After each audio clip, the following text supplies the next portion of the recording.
I grew up on a tough family. I got a great family. My dad was country, and obviously the drinking was part of the family. My grandfather done it. My mom used to drink. My dad drinks. When I started high school, I was a wrestler. I did wrestle. I took care of my body. I love extreme sports. I love adrenaline. And so it's anything that I can do to chase the high. Originally, it was sports to chase the high, but then it got into drinking. And then obviously I started selling drugs and I started smoking crack.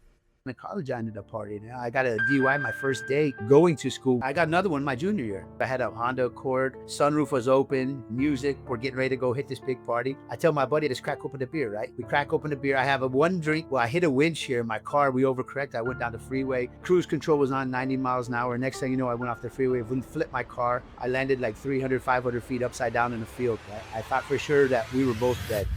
In high school, I got some good friends, and there was a drug ring that was kind of going back and forth between Arizona and Hawaii. And I was a money mule, so I brought back money from the islands. In 2005, I got sentenced to 30 months in the federal prison.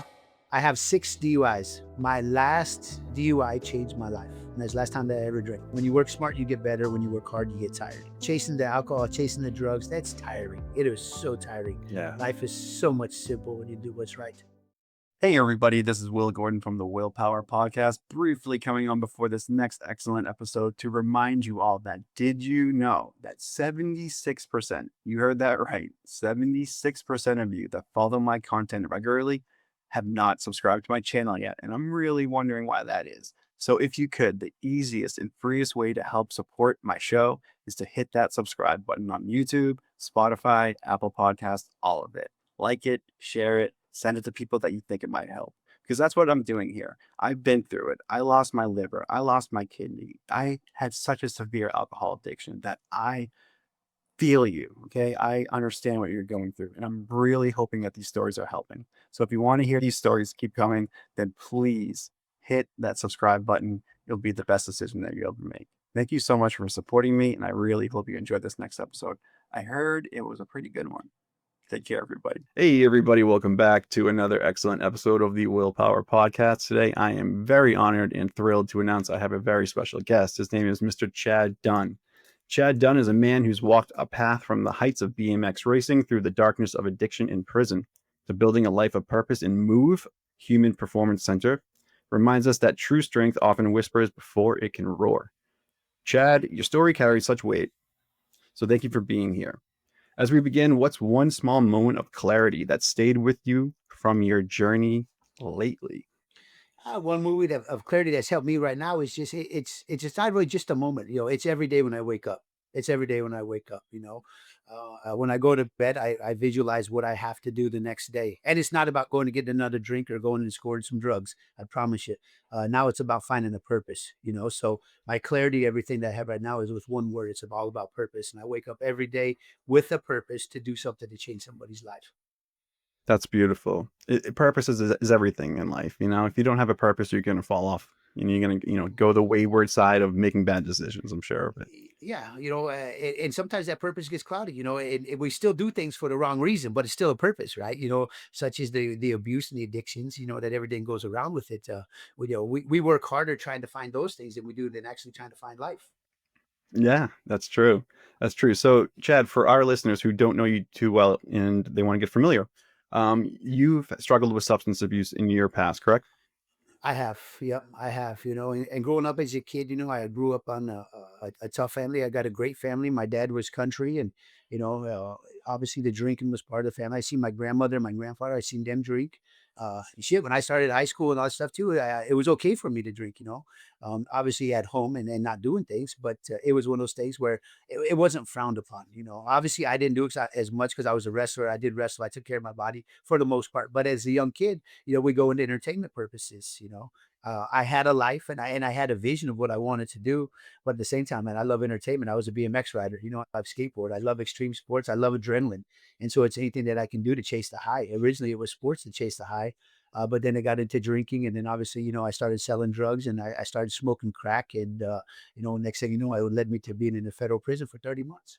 Yeah, which is a part of the story that I definitely want to get into, but I kind of want to backtrack a little bit. So you were seeking that adrenaline, which BMX definitely gave you, correct? Yeah. Yes. Yeah. Yeah. So Either you're chasing somebody or you're getting caught, right? So I love to chase things and I love to get caught every once in a while. yeah, Sleep. So was there a turning point like in your BMX career where everything kind of came to a head where it just wasn't working anymore, or the external influences, or the drugs, or the alcohol, or No, I was doing the BMX racing. I loved it, and it was fun. And again, I don't like to speak too much because it was just kind of something that gave me identity. I got into football, I got into wrestling, and so I got into the traditional sports. But those really weren't my thing. I was smaller at the time. My stature, I was only 5'2", like 125 pounds. My sophomore year in high school, so I was too small to play those sports, and so I wasn't given a fair advantage because of size. It's because of nature. And so it was one of those things is that I love sports. I love everything about competition. I love the entertainment. I mean, sports is really entertainment. It's a performance out there, especially now when I train all my NBA guys and my NFL guys, is that they're out there to perform. That's what they are. It's Move Human Performance Center. I train a bunch of performers, right? And that's really what sports is nowadays. Well, I was a performer too. I was an entertainer. I held the parties on Friday nights. Everybody would come out to our parties and we get shit faced before you go to the football games. When I got to college, I was studying exercise science, kinesiology, and my BMX, my football, my wrestling, that got me into ASU. Obviously it got me into a career of physical medicine or health, right? So I was doing that, but then again, at the same time in college, I ended up partying. I got a DUI my first day going to school with the lieutenant of the Tempe Police Department. Son was there. We were going to the dorms to go party. It was in 1992. That was my first DUI, right? Went home, had to face the parents. Man, I thought I was going to be in trouble, which I was in trouble. But then again, at that point in time, is that my parents were like, man, we don't want to see our kids in trouble. So, I got an attorney. I had to go to get my driver's license suspended for 90 days and had to go to alcohol classes. Now, at that point in time, they do a screening on you, right? And they say, well, I think you have an alcohol problem. hmm They told me that, right? But how do you know after one time of meeting me? That was my whole thing. But I didn't know. I was in the system, right? I was myself. I put myself in the system. So thinking about it, at that point in time, I didn't think I had an alcohol problem. I just knew that I like to party. I Yeah, love partying. I'm an entertainment guy. That's what it's all about. yeah. I was in the same boat, Chad. Same situation. Not the first day of college. That's pretty. Oh yeah. Oh yeah. Open it up That's early, intense. right? Yeah. Open it up early. But yeah, mine didn't come till my junior year. But yeah, I was very very much in the same boat as you, as far as like I got did it. not, yeah, not thinking I had a problem, it being like, oh, that was just one major mistake that I made. But little did I know that the writing was on the wall, so to speak.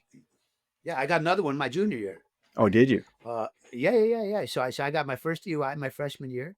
Obviously, in Arizona, you can't have a DUI within 3 years or 5 years. There's two different things that they look at because of the criminal system. And then also now you have your DMV or you have the Department of Motor Vehicle, which is a whole different system now. Sure. Lake Havasu, MTV, they're having a big spring break party. Everybody's going over there. My friends, we've got a pool, we got a boat, we've got a whole bunch of beer, liquor, women, drugs, everything going up for this party, right? I had to stay back behind at ASU and take a final. One of my buddies stayed with me. And I remember specifically my mom, this is about 3 years to the day, right? My mom, she says, now do not drink and drive on your way up there. Why would I do that? I'm not that dumb, right? Yeah. So we bought a 30 pack of beer to put it in the car. We drove from Phoenix. We drove up to Lake Havasu. We were very close. We were about 30 minutes outside of it. Now, mind you, I had a Honda Accord. Sunroof was open. Music. Snoop Dogg's playing. Right. We're getting ramped up. We're getting ready to go hit this big party. I tell my buddy, I say, "Okay, let's crack open the beer." Right. So we crack open the beer. I have one drink. I have one beer. Well, I hit a wind shear in my car. We overcorrect. I went down the freeway. Cruise control was on 90 miles an hour. Next thing you know, I went off the freeway, flipped my car. I landed like 300, 500 feet upside down in the field. Right? I thought for sure that we were both dead.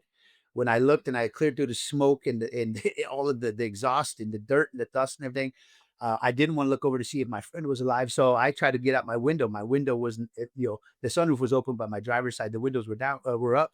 And I tried to get out. I couldn't. The pressure was on there. So as my last ditch, I had to look over. I had to figure out a way to get out of this wreck, right? And I see my friend crawling out the window. And I'm like, oh, thank goodness he's alive. Long story short, cops came. What happened? We told them that there was a wind shear. I told them that there was a wind shear. My buddy said that we swerved to miss a coyote.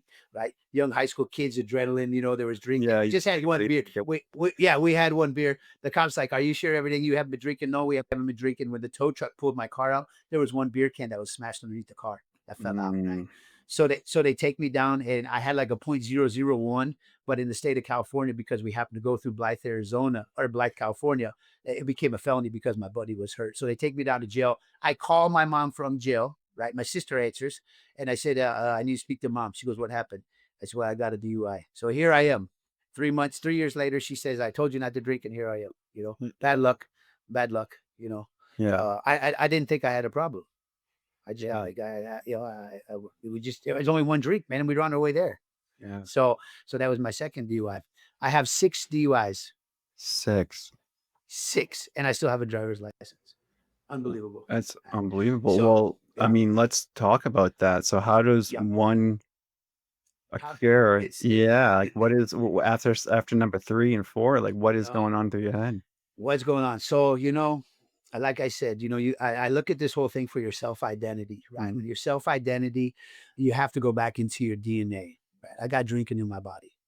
Right. My grandfather's done it. My mom used to drink. She doesn't drink no more. My dad drinks, but that's part of the way of the life. It's on the country. My grandmother and grandfather, I seen them drinking a highball, or they have a whiskey to warm up or do what you have to do. It's hard life. The country life is hard life. My dad, he drinks beers every day, and I just thought it was part of my thing. But what happened is that alcohol kept getting me in trouble. And it wasn't big trouble at this point in time. It was a DUI after a DUI. My third DUI I was leaving the nightclubs in Scottsdale. It was 2 years later. Now, again, you can't get 3 DUIs within 5 years or you were in big trouble. Mhm. Well, my arrest date, I was under the 5 years, right? By like 3 days. Wow. So I took it, I fought it, I held it out in court to make sure that it goes out longer. So I thought conviction date to conviction date was going to help me, but it didn't help me. They said, no, it's arrest date to arrest date, the time that you committed the crime. So I got 3 DUIs within the first 5 years. Wow. That's not good, right? No. With an attorney, obviously with an attorney, everything else, I had to spend 30 days in jail, Tent City, which that's when our pilot was out here. We had the hot tents out in Arizona. You're sitting over there. It's miserable. But again, though, it was a situation that I got to put myself into. Mhm. And it's another side of the world. I'm not afraid of jail. I've already been twice and busted 2 times or whatever. I've already been in there. I don't want to stay there for 30 days because I have a job I have to get to, but Mhm. I did get work furlough. So I was able to still do that. Yeah. So the meantime, I've always did it. And again, getting pulled over for going 42 and 40 miles an hour, that was again, like, come on, man. But again, I was leaving the nightclub. That was my third DUI. Yeah. And so it was tough. It was tough. So that one got dropped down to a speeding ticket. Perfect. But it's still Mhm. cited as a DUI, right? Right. It is what it is. I had to do my crimes. I had to pay my fines. The biggest thing is financial with all these things. It's financial. Your insurance goes up. You have to pay, $1,500 for this fee. Most of the time, these people don't even have money to pay for the rent. I didn't have money to pay for my rent. I was out partying every night. Right. So the fine was the biggest thing. I could handle the jail. That was not an issue. Because again, I knew I'd be coming home. So, it did its thing. The first 3 DUIs, it really did. It kind of set me straight after the last one. I was doing good. I was on a great, great, great spell. I was going out partying still. But again, I got lucky. I never got pulled over. My whole thing is that I partied in Scottsdale, or I would go out nightly and meet the friends at the club or the bar, even a dive bar. I'd even go by myself and just kind of hang out because drinking with me was social, right? And I think that's where a lot of this comes out, is drinking is social. Yeah. And that's what it was. That's really what it was. Long story short, I get arrested, right? I get arrested by the feds. I had a case that was out of Hawaii. I get arrested. I go 8, 9 weeks to where I go to Oklahoma City. I get released Can from you talk about a Hawaii. little, I'm sorry to cut you off. What was the arrest for? Yeah, so I got arrested. So in high school, I got some good friends, and there was a drug ring that was kind of going back and forth between Arizona and Hawaii. And I was a money mule, so I brought back money from the islands, right? And that was all under surveillance. There were some things happening, and so in 2003, the crime happened. 2005, I got arrested and I got sentenced to 30 months in prison, in a federal prison. And then in 2008, I got released. So that was kind of the early part of 2008 was when my real life changed. But even though I got arrested, my terms were not to do drugs, not to hang around bad people, and not to drink, right? I was out with my friends. I got back. I was excited. I get to see everybody. They first told me I had 25 years to life.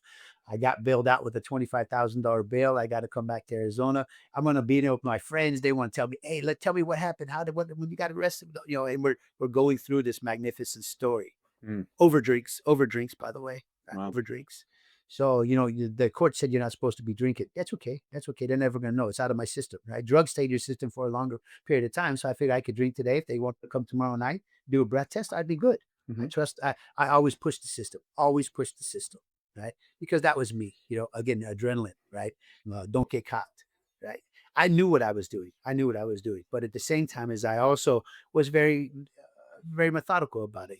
I don't think she's going to come over tonight, my probation officer. Well, one night, we were out having drinks and we're talking about everything. I drove home.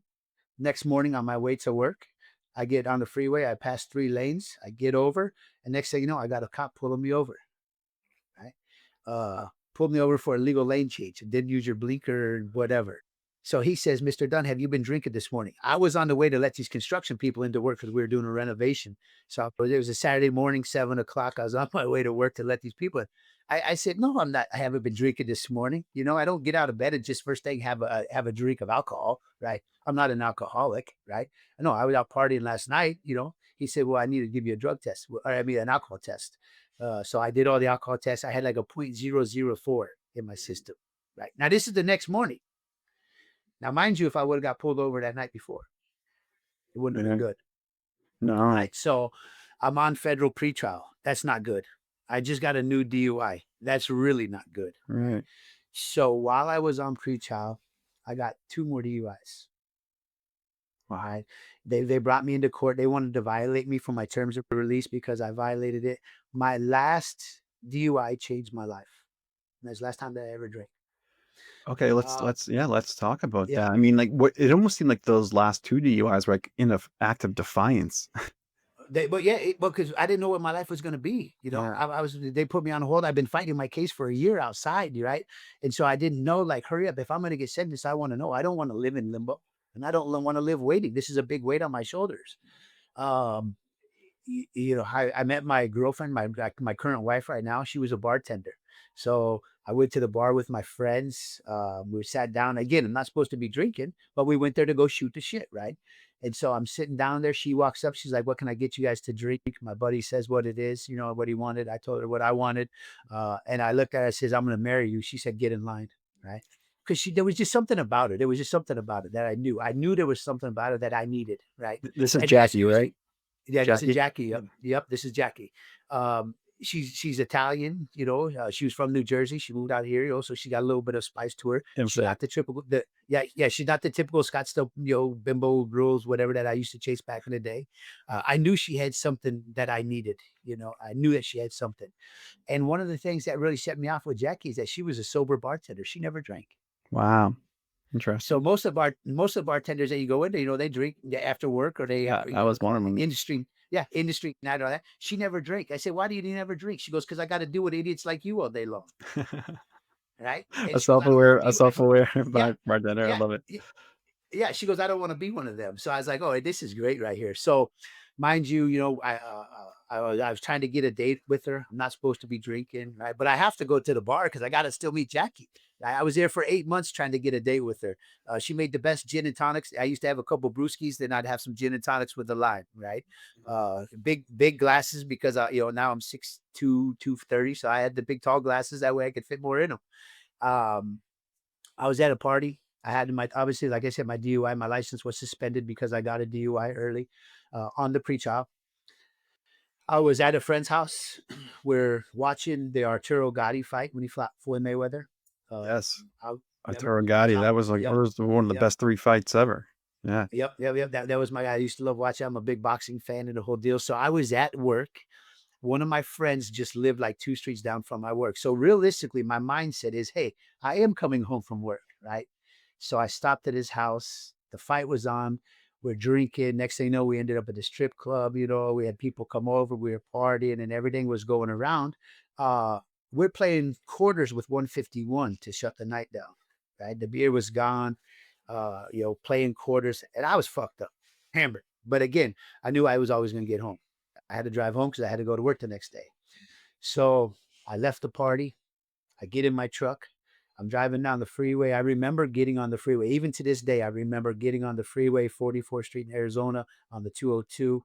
I'm driving. I get onto the southbound on the 101. And the next thing you know, boom, I hit something. I see sparks. I'm looking around. It's about 3:34 in the morning. I don't see the other cars, so I felt good about that I didn't hit somebody, or Mhm. didn't come into a crash, but I don't know what it was. So I jump off the freeway real quick. Now I'm a little bit alarmed. Cops might be coming, whatever it is. So I go through a neighborhood, and when I go through this neighborhood, my truck's got a flat tire. Right, so I get out and I look at it. Even if uh, the whole side of the truck was so bad, so bad. Even if I wasn't shit faced, I don't even know if I would have been able to change the tire. But I remember looking down at it, just fucked up. Like, I don't know how the hell I'm going to change this tire. And all of a sudden, I see the red and blue lights come around the corner. Right, so I chuck my keys. I'm sitting there. Cop comes up. Hey, Mr. Dunn, what's going on here? Looks like the car's got a flat tire to me. Now, mind you, the whole side of my truck was scratched up and everything else. He's like, who was driving? I'm like, my friend that was at the bar that I met. I just met this guy. He was driving me home. I'm not allowed to be driving because I don't have a driver's license. It's suspended for a DUI, which is the truth. That was the truth, right? Mhm. The truth, the lie was that my buddy was driving. Right. So he said, well, where did he go? I said, he took off that way. He just took off running. So he went back to his patrol car. He was sitting there. I'm just sitting there like, oh no, this is not good. I'm still on pretrial release. This is not going to be good. He came back. He says, Mr. Dunn, he says, you see the car back there with those headlights on? I said, yes, I do. He says, they've been following you for the last 5 minutes. They didn't see nobody else get out the car except for you. I need you to turn around, put your hands on the behind your back. You've been arrested. Shit. So they caught you. I mean, there was no running away from this one now, right? There's no running away from this one. There was no saying it was a bad luck and it was a Yeah. bad deal. This was something where I was very fortunate I didn't kill somebody. Yeah. Because I don't even to this day I don't know what I hit. I know now that I drifted to the freeway sidewall and I just went across traffic. I hit the concrete, I bounced back off of it, and then I ended up getting off the road. Um that was a life-changing experience for me. Yeah. So this is this is the final The last last yep, one. this is the final last one that I got. Yep. So tell me about that. What was you mentioned earlier that this was the talk to God moment. Like this is like the changing of the guard when it comes to your life and the direction that It you're was. going to go towards, right? So tell me about it. Yeah. And it was because now I'm juggling this state case that I have of this DUI, felony DUI, mind you, because of the suspended driver's license and the numerous times I've been in trouble. And I'm also dealing with my federal case for the money laundering. So I cannot get sentenced in one because now I'm going to have a prior felony. So now when I get sentenced in the other one, that's going to hold it against me. So and again, this is me, I'm a very methodical, through some navigation of the court systems with my attorneys. We kept on postponing the state one until my federal kept on going, giving some more action, more action. Finally, they both started moving together. And so we got the judge in Arizona to agree to 8 months in prison for my DUIs. They're going to run it concurrent with my federal time, which was 30 months, right? Perfect. I'll plead for that. Now, as we do all this, I had to go to Hawaii first and get sentenced because it was a federal case. So I got sentenced to 30 months in Hawaii. The judge hit the gavel, my head spinning, I don't know what's going on. All I know is I'm going to prison for 30 months, right? Why were you in Hawaii? What was why did you go to Hawaii?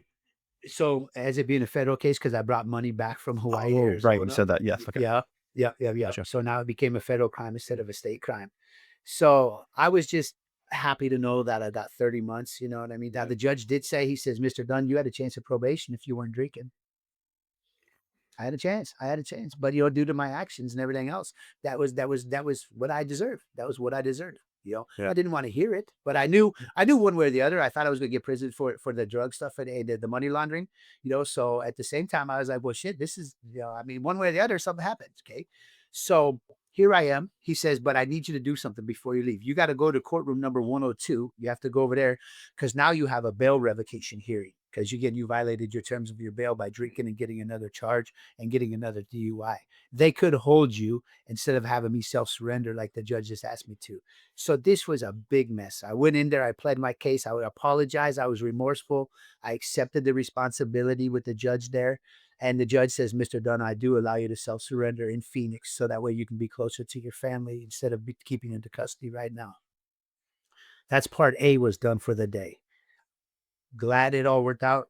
Unfortunately, I did get 30 months in prison, which again, I got to live up to. But it was time to get to the airport quickly because I had to fly out. I had court in like 12 hours in Phoenix. right? So I get done in Hawaii. My dad's there with me for my sentencing.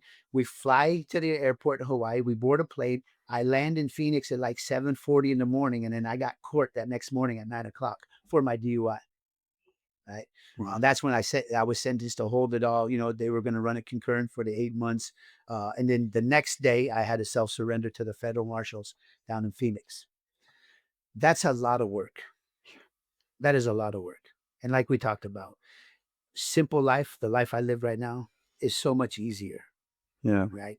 When we are intoxicated, when we are clouded, when our vision is messed up, or even just our self esteem is messed up, Hmm. we work so hard to try to find out who we are or who we want to be. Yeah. So let's talk about that. Yeah, I'm sorry. So when you walk into federal prison, because you were there for how long? I was This there for stint, 30 months. Yeah, I was at 20, yeah, 26 months roughly. I did. Yep. 26 months. 30, So yeah, the we're 30 talking month about, we're talking sentence. 2 years, over 2 years. 2 years. Yeah. Yep. So, and was this the moment of self-reflection? You had all this time to just kind of, think back on your life in the 60 UIs and all these, it seemed like chaos was running your life. Man, Talk about like the moment of clarity, or maybe there wasn't. I'm not sure. Tell me about what was that experience like for you when you had to spend that first week in jail and come well, to, everyone always says rock bottom, rock bottom, whether it be drinking, hit rock bottom, we're laying down, we're passed out, we blacked out. I don't remember what happened. I wake up with throw up and puke all over me. Whatever they say, that's rock bottom. At the same time too, I used to smoke crack. I used to run the streets. I was selling cocaine and I used to smoke crack. I would be the guy looking for you try to get the next hit that night, try to buy the next 8 ball, whatever it was.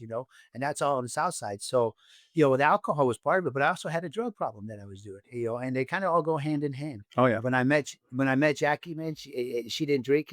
I tried to take her out on some dates. Obviously after 8 months, I did get a date with her. My first date, I gave her my indictment. Instead of giving her a bouquet of flowers, I gave her an indictment. And I said, "Here's who I am." And she looked at it. She said, "Well, people make mistakes. People make Wow. mistakes." And she didn't shy away from who I was. Right. Only thing that I knew is that, again, like I said, she's going to be able to help me. So I went into prison with a clear vision because she told me, she said, "Chad, I already got 3 kids. I don't need another one."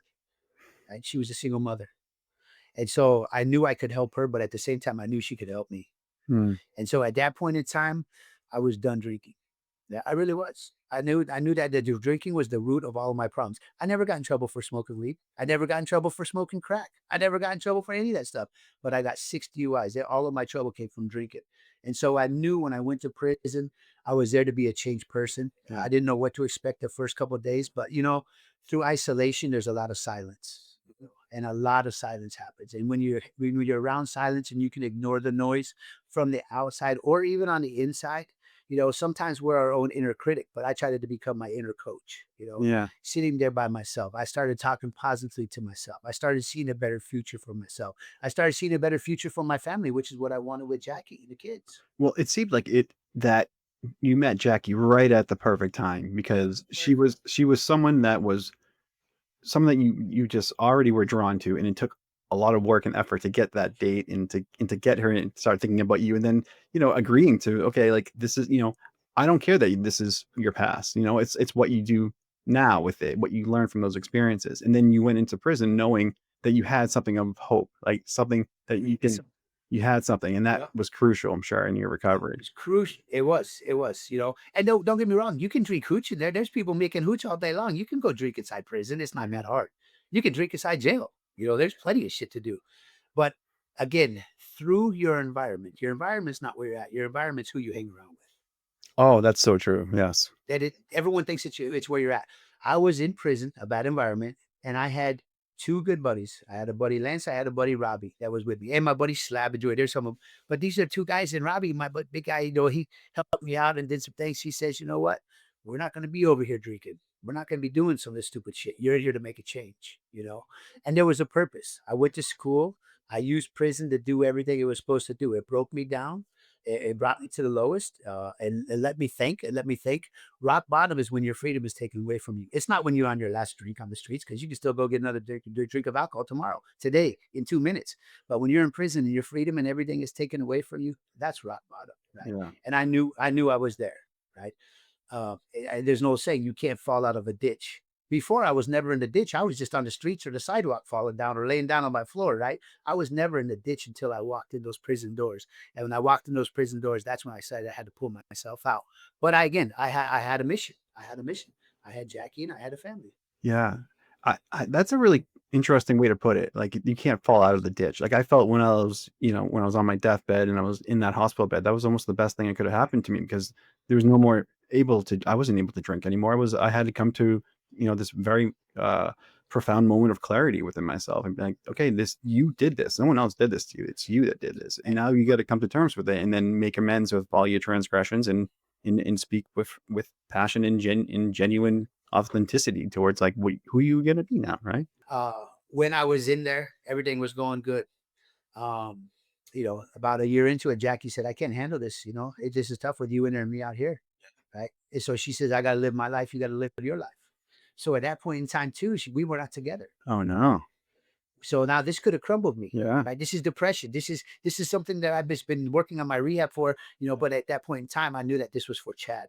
It wasn't for anybody else. This was for me. Yeah. Now that was for her, obviously, but again, I had to live my life with Jackie or without Jackie. Right. And so I knew no matter what is that this was time for me to make that change. And so I did. It kept on going with the rose. I didn't let that break me. I cut off the communication. We cut off the communication because we didn't want to filter each other. It's hard to be inside. I'm sure it's probably hard to be outside wondering what your loved one is doing.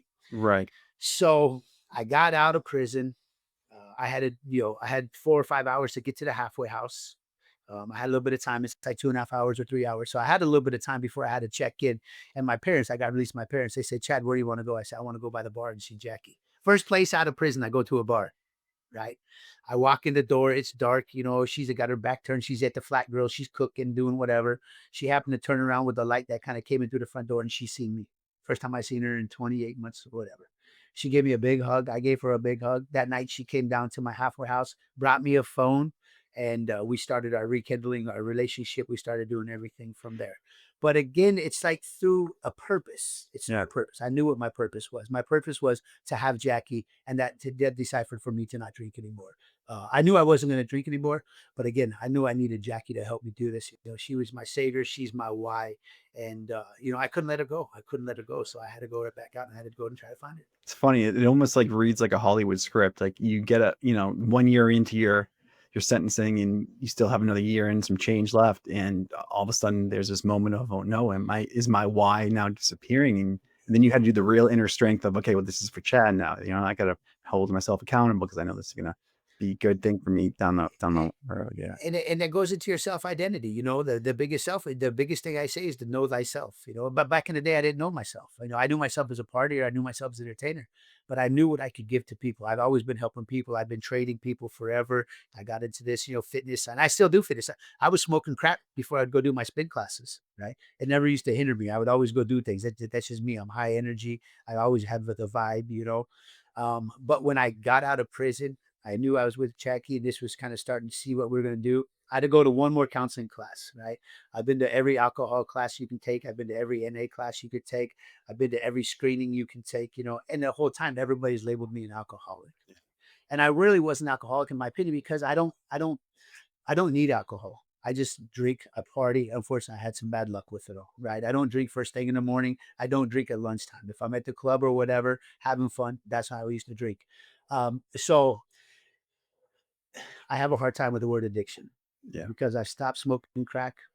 I stopped using drugs. I stopped selling drugs. When I got out, I had to go to that last counseling class, and I'll never forget his name. His name is Scott. It was Desert Winds Counseling. He said, everybody sit down. Hi, my name is Chad. I'm an alcoholic. I'm glad to be here. You always start the messages in the meetings off like that.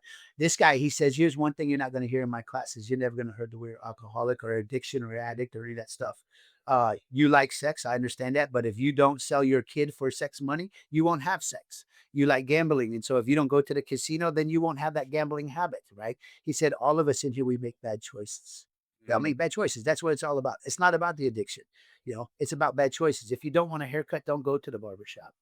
Yeah. I'm sitting there at that point in time. And again, I know there's, well, and I know there's addiction. I know there is, because we go into the psychological, the health aspect of it. I hear his point. Yeah, I can hear. Yeah, but from the simplicity of it all, I'm like, man, everybody always told me I was an alcoholic. So I started to believe that label that they put on me.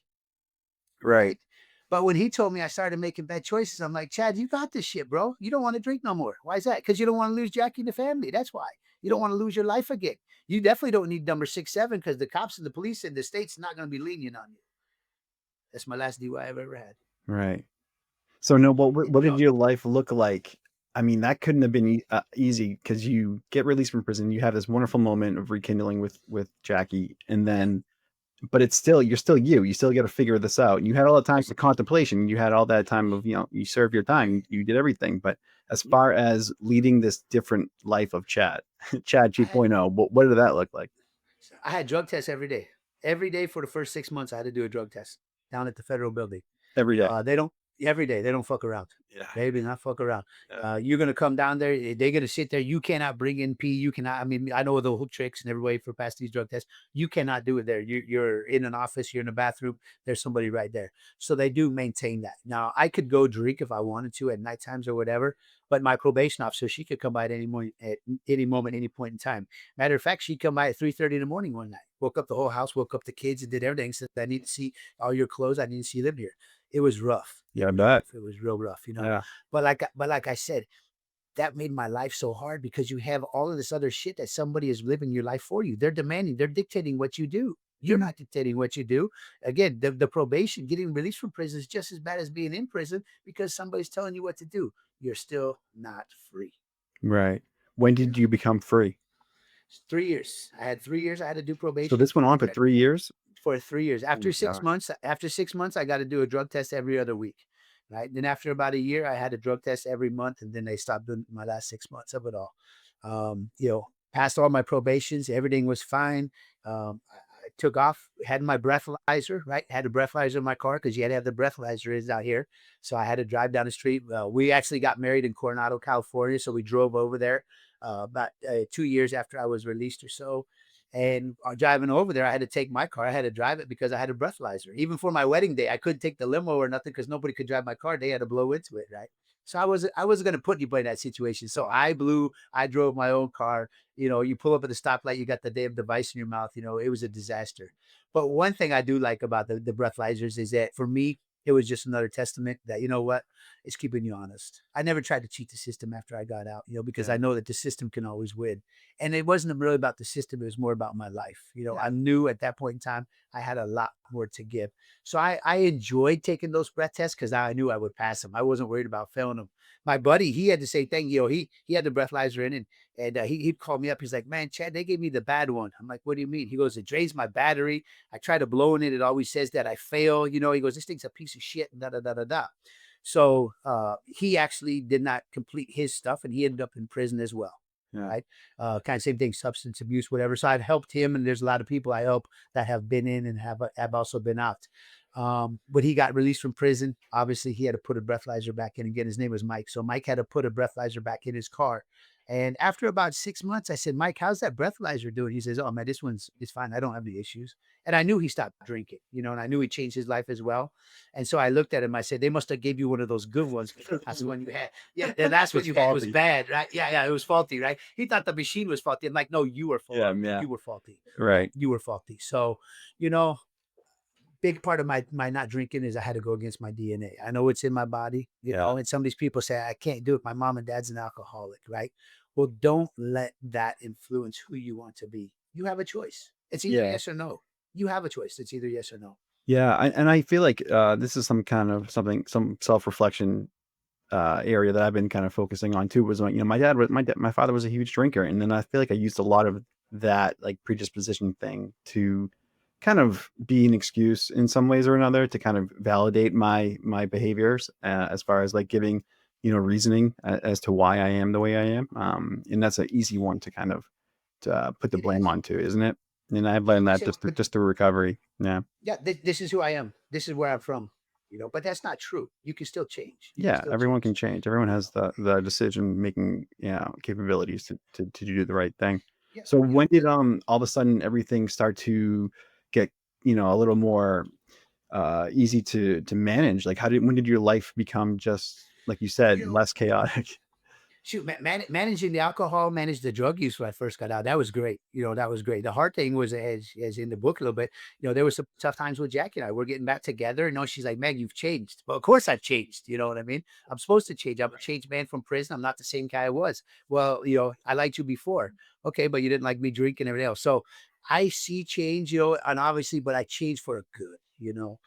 Even just getting back in it, it's hard. The relationship was hard. It was hard at first, get back together. Our first month of marriage, our first year of marriage was Really? brutal just because, yeah, because, it was, maybe I was trying too hard, you Mm. know, maybe I was too much of a push. I'm a very, very, positive person. I'm very optimistic, and she's like, "Man, this optimism all day long. I don't know about this shit." You know what I mean? You got to be, and so there was some things, it was rough, so I really wasn't worried about my rehab or my recovery so much at that time. I was more worried about saving my marriage and my relationship, you know, And a lot of at that the had to time. do with just not Yeah, drinking. You're not doing sure. it. Yeah, right. Yeah, clear-headed, yeah, I'm gonna make better choices, or I'm gonna make better things, or I'm gonna try to be more in control of certain things that we do or whatever. The biggest thing too is my work. These DUIs, they hurt you with what you can do and what you can't do. Sure. I had, thankfully, my guys, they gave me a job the first day I got out of prison. One of the biggest part of recoveries, and I tell everybody to this day, the biggest part of recoveries is you have to have a freaking job. You have to have a job. You have to have money coming in. And when I talk to people and I see people that are still struggling a year later, and I say, "Well, what are you doing for work?" And they're like, "Well, I'm trying to da da da da da da da da." Da." You're not there. You're not there. You're not there. You're gonna have to eat a shit sandwich and make a minimum wage for a little bit. But again, it's a real job. It's occupying 8 hours of your day at Yeah. least, that you can stay occupied and busy. That you're not sitting there thinking about the what ifs and what can I go do. You have to have a job if you're gonna make a recovery. That's actually a very good advice. That's very good advice because I think too, with all the people I've talked to and the ones that are successful are always busy. They're always because like that's the thing I do with my own sober mentoring program is I always tell people uh, however much effort and time and energy you were putting in towards enjoying that substance, right? You need to fill it with just as much, passion, creativity, excitement towards whatever hobby or job or whatever, right? Right? Anything that's you can fill that time with in a positive, Occupy. yeah, Yep. occupy the I time. mean, people go to the bar, they sit there 8 o'clock at night, 8 to 9, 10, 11, 12, 1, just out That's there, or 6 hours. That's 6 hours. They got a full job to sit in the bar. So you have to do that. And when you have money, the whole biggest thing about this stuff too is, I hate to say it, and I will say it, is that everything is about money. You have to have money because, you're trying to scrounge up the last quarters to go get that last 40. You're trying to scrounge up money. You're buying Keystone Light instead of buying the IDAs or whatever. You're buying whatever you can buy. I've got a lady out here. She was a 911 dispatch lady. And she said, "Chad, it's so sad. We had to take the sanitizers out of the hospitals because the patients would go in there and drink the hand sanitizer to get drunk on the alcohol that was inside it." Mhm. It happened. It happened. That was a It big thing happened. during COVID. Yeah, during COVID, people there was they got hip to that. They were like, "Well, Yeah. with all this hand sanitizer, and I have an alcohol issue, and this is gonna get me really fucked up really quickly, Yep. scary fast, and Well, dangerously fast." yes, Yeah, we'll find it. Yeah, we'll yeah. find it. And that was the whole thing. I never went to a liquor store. If I'm a guy with 6 DUIs. It still blows my mind how you have drive-through liquor stores. First of all, you ain't supposed to be Isn't that crazy? driving. But now I can go up to the window, buy a 12-pack of beer, and you're trusting or hoping that the person behind the wheel has enough willpower not to open that up. Yeah, I can't believe that exists. I mean, we don't have those too much on the here outside Boston here, but they do exist. I've been to different parts of Sure. the country where I've seen it, and I'm Yeah, like, that blows my yeah, mind. That's we still have them out here in Arizona. It's unbelievable, Yeah. unbelievable. And then yeah, and they're like, "Oh, it's just crazy. It's just crazy." So Yeah. you figure okay, so that first year sucked, you said, of figuring yourself out, finding your why of Jackie and then putting towards authentic effort towards it. So Yep. when did all of a sudden you start figuring out, okay, maybe I want to take all this pain and like put it towards purpose or helping others? Like when did that come into play? Right, my background and my history, man, I'm a hard worker. I grew up in a country family. Hard work is everything. I seen my dad work. I seen Jackie work. Everything I'm around. My buddy Warren. We're all hard workers, and so I just had to refocus my energy. If I could do it more on my work and my production instead of less on the entertainment, then I'm gonna be fine. I changed it, instead of fun and instead of friends. The two F words I use: fun and friends. Instead of using those two words, I changed it to my family and my future. I started focusing on different things. It's still the effort. It's still fun. It's still fun. But again, it's my future and it's my friends. I was working. I'm working with a guy, Eddie King, broken back. Yeah, I got him back walking again. I had a couple of guys that were on fire, major burn. I got them going again, and in the meantime, as I saw them get better, I saw myself get better. It was about rehabilitating them, but they're rehabilitating me. Really, I went to a rehab center every day, but I was the guy, I was the counselor. I was the one that was doing it. And I was reflection. It was a self-reflection that if they can do it, so can I. Or vice versa. If I could do it, so can you. Alcohol is it, drugs and crack. I mean, these are some things that are very, very enabling for some people, and they're going to bring down your lives. Such as a spinal cord injury. It can bring down your life. But Eddie told me, he says, man, when you learn to accept this new identity that you're given, that's when you're going to succeed. And that's what he used as his paralysis, right? And so for me, I was able to accept my new identity. I can still do entertainment, but I'm going to do it now through training. I'm going to do it now through speaking. I'm going to do it now through reaching out to people.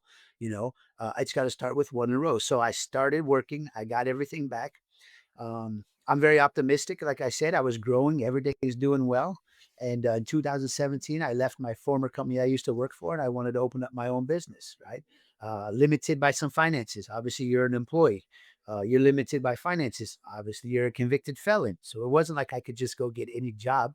I actually had some interviews and got shut down because of my last interview, or the last step that I had to do was a background check. Failed. Mm. So I stopped failing the breath test. Now I'm failing the background check. Yeah. You're still So suffering the consequences of your past life. I was still suffering. So there's only one thing that you can do if you want to take your recovery or you want to take in your life into your hands, and it's got to do your own thing. You have to do your own thing. So I decided that I was going to take everything into my own hands. I'm going to continue to build. I'm going to continue to grow. I'm going to continue to inspire people. Mhm. And I opened up Move Human Performance in 2017 with my wife. She's my business partner. She's my everything. We work 6 days a week together, and here we are growing a beautiful company. I got a beautiful team. We got a beautiful life. I got a new grandson. I got a 5-month-old or almost 5-month-old grandson. Congratulations. And I got like I said, I got the book coming out. It's amazing what you can do when you are sober. It is amazing. I'm so glad you phrased it that way too. I feel like some of the most productive, transformative, and admirable people that I've ever met has somehow gone through something very difficult, like a substance abuse, overcoming it and becoming, because then you start valuing the rest of your life. You start valuing like these hard-earned lessons, and you start implementing them, the wisdom that you learn from them. Well, yeah, in this world nowadays, people don't like to struggle. That's why they stay hooked on drugs, or in my opinion, I think that's why they stay medicated to alcohol. Currently my daughter, she's battling a fentanyl addiction. She's been through, she's seen my story. She's seen all that stuff. It's been 7 years. She's in and out. She's ups and downs. We've tried to help her. I tried to help her, but knowing that you can only help yourself, Yeah. we've let go. We've let go. And it's on her. There's a period of time when she was homeless. There's a period of time when she's not. Sometimes I talk to her, sometimes I don't. She just had a birthday the other day, so we got to see her for her birthday, which is great. But again, she fights sobriety. She says she's 7 months sober right now, which is good. She said I needed to take the first 6 months for myself, Yep. and I needed to get good, and then I'll come back around the family and whatnot. And I told my wife, I said, that's good, because now the next 6 months are for us. Let's just see if she sticks to what she says she is. Yeah. And I got a tattoo on my side. It says, believe only half of what you hear and all of what you see. Yeah. Don't tell me, show me. Show. Yeah. Don't tell. Don't show. Don't tell. Show. And that's hard for people to digest who are wanting to get sober. In their coming to terms with just how much it takes to be authentically a sober person, right? I mean, like you have to do the work. Like it inevitably comes down to you always. No other outside factors can really play they can play a factor, but they don't make the final decision when it comes to you being a better person. Yeah, no, and like I said, with things I talk about, I got 1 in 5 people, they struggle with mental illness. They do. They do. And it can be from even addiction, right?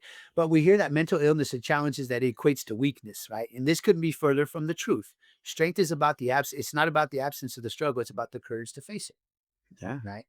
And so now as we go back into face it, I always go about vulnerability. You have to be resilient. And resilient is the stage of how long you can stay frustrated and get out of it.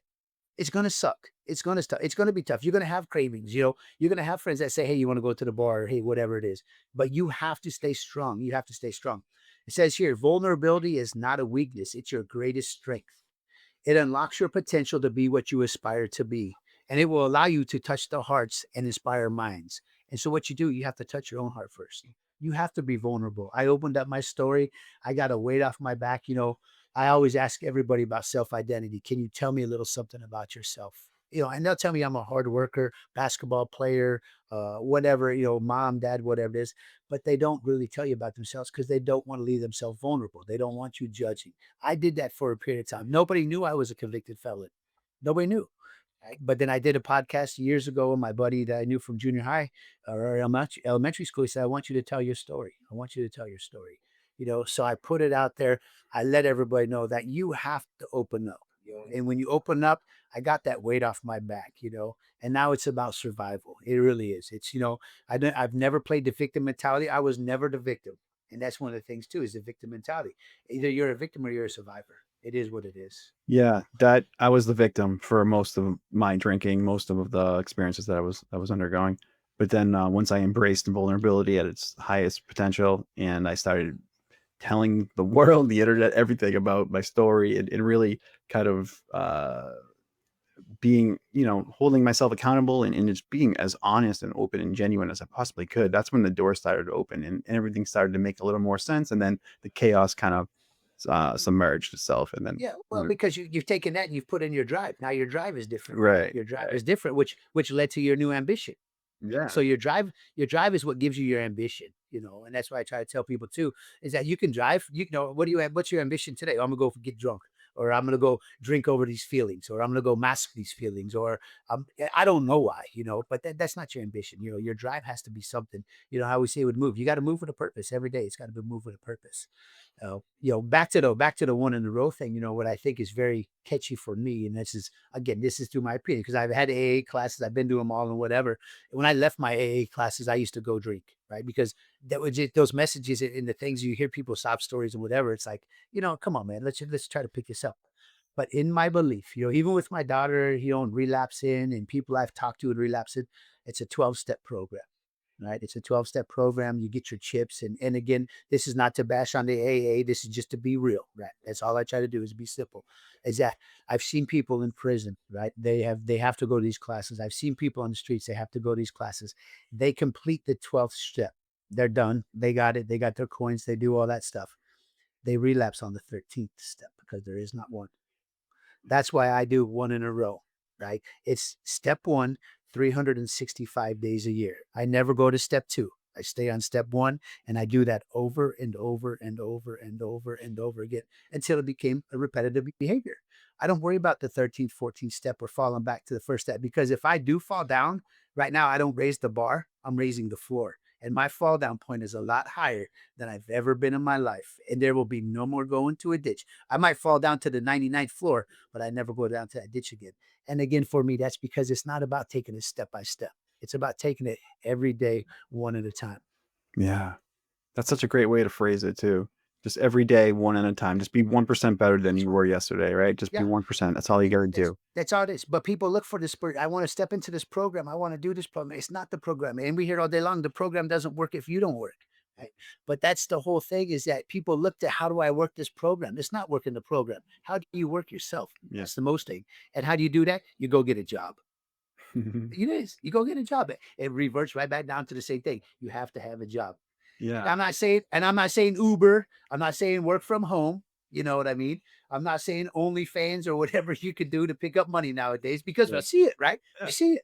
We see it. This is the life of opportunity. This is the life of opportunity. Yeah. So take the life of opportunity, or take the opportunity for your life and make the best of it. Yeah. Yeah. So a couple of questions that I just want to throw at you Go for it. before we end here. Um, so you've worked with some pros and like everyday people. What's like a universal lie that about resilience do people cling to that your story proves dead wrong?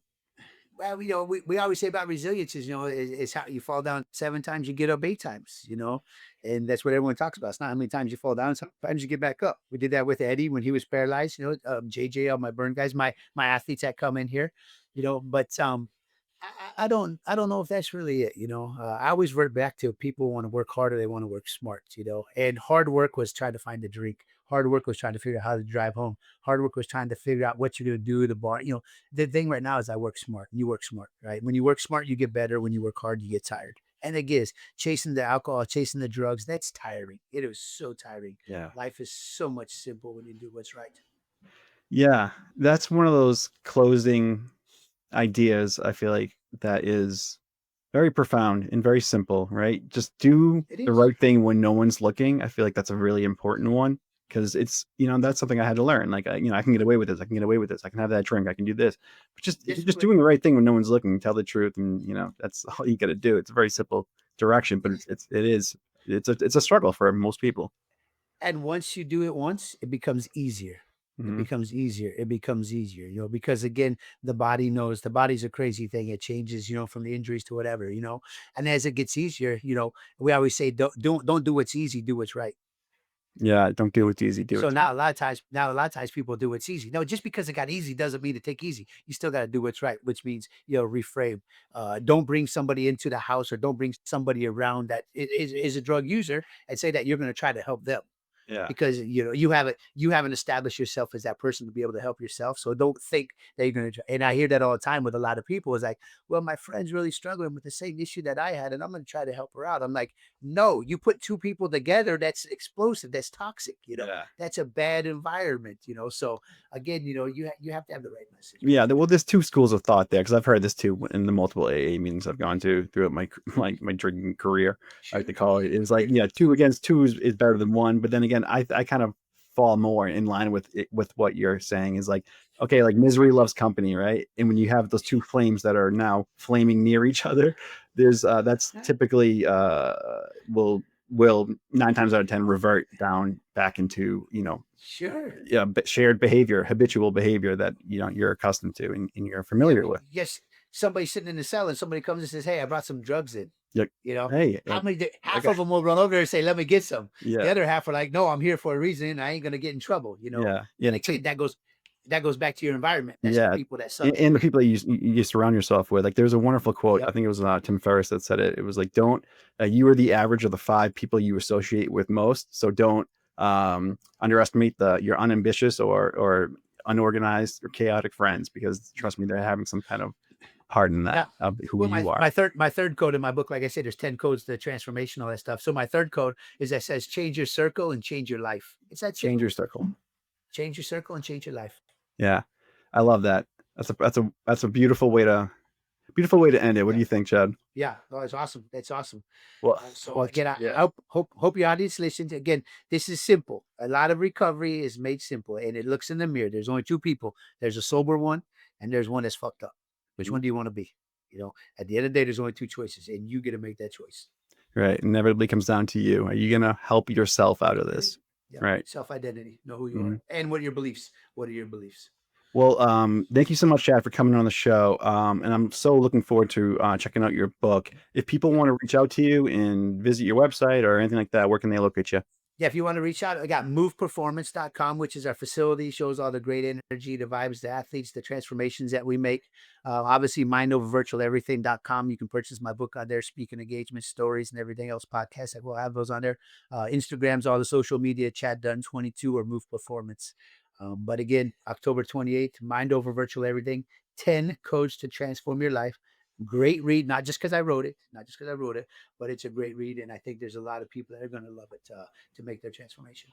Before we jump off, can you give us one of those? I know I think you may have given us two, but your favorite that you feel like is the most practical with someone who's trying to get maybe sober or figure their life out. It's chapter of my title, chapter 3. If you sleep with dogs, you wake up with fleas. Ooh, I love that one. I Yep. love that If you one. I think sleep my with dogs, football you coach wake. used to say that one. I live by that all day long, and it's not the fleas on your shoes, it's the fleas that are in you.